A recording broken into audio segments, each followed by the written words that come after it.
Hi friends, miracles YouTube ಚಾನೆಲ್ಗೆ ಸ್ವಾಗತ.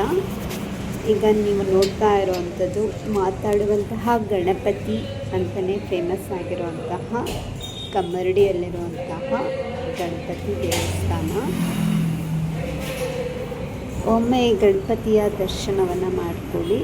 ಆಮೇಲೆ ನಾನು ನಿಮಗೆ ವಿಘ್ನೇಶ್ವರಾಯ ಅನ್ನುವಂತಹ ಒಂದು ಸ್ವಿಚ್ ವರ್ಡ್ನ ಯೂಸ್ ಮತ್ತು ಅದನ್ನು ಹೇಗೆ ಉಪಯೋಗಿಸ್ಕೋಬೇಕು, ಯಾವ ಥರ ಚಾಂಟ್ ಮಾಡಬೇಕು ಅನ್ನೋದ್ರ ಬಗ್ಗೆ ಹೇಳ್ತಾ ಹೋಗ್ತೀನಿ. ನಿಮ್ಮದು ಯಾವುದೇ ಒಂದು ಇಚ್ಛೆ ಇದೆ ಅಂತ ಅಂದರೆ ಅದನ್ನು ಮನಸ್ಸಲ್ಲಿ ನೀವು ಫಸ್ಟು ಆ ಇಚ್ಛೆ ಕಂಪ್ಲೀಟ್ ಆಗಿದೆ ಅಂತ ಹೇಳಿಬಿಟ್ಟು ವಿಘ್ನೇಶ್ವರನ ನೆನೆಸ್ಕೊಂಡ್ಬಿಟ್ಟು ವಿಘ್ನೇಶ್ವರಾಯ ಅಂತ ಹೇಳಿಬಿಟ್ಟು ಚಾಂಟ್ ಮಾಡೋದಕ್ಕೆ ಶುರು ಮಾಡಿ.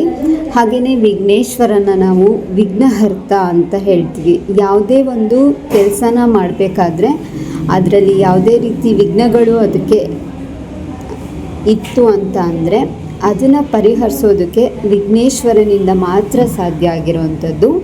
ಹಾಗಾಗಿ ನೀವು ವಿಘ್ನಹರ್ತನಾಗಿರುವಂತಹ ವಿಘ್ನೇಶ್ವರನನ್ನು ನೆನೆಸ್ಕೊಂಡು ನಿಮ್ಮ ಇಚ್ಛೆ ಆಲ್ರೆಡಿ ಕಂಪ್ಲೀಟ್ ಆಗಿದೆ ಅಂತ ಹೇಳಿಬಿಟ್ಟು ವಿಘ್ನೇಶ್ವರಾಯ ಅಂತ ಹೇಳಿಬಿಟ್ಟು 108 ಟೈಮ್ಸ್ ಇರ್ಬೋದು, 21 ಟೈಮ್ಸ್ ಇರ್ಬೋದು, ಈ ಥರ ಚಾಂಟ್ ಮಾಡ್ತಾ ಬನ್ನಿ.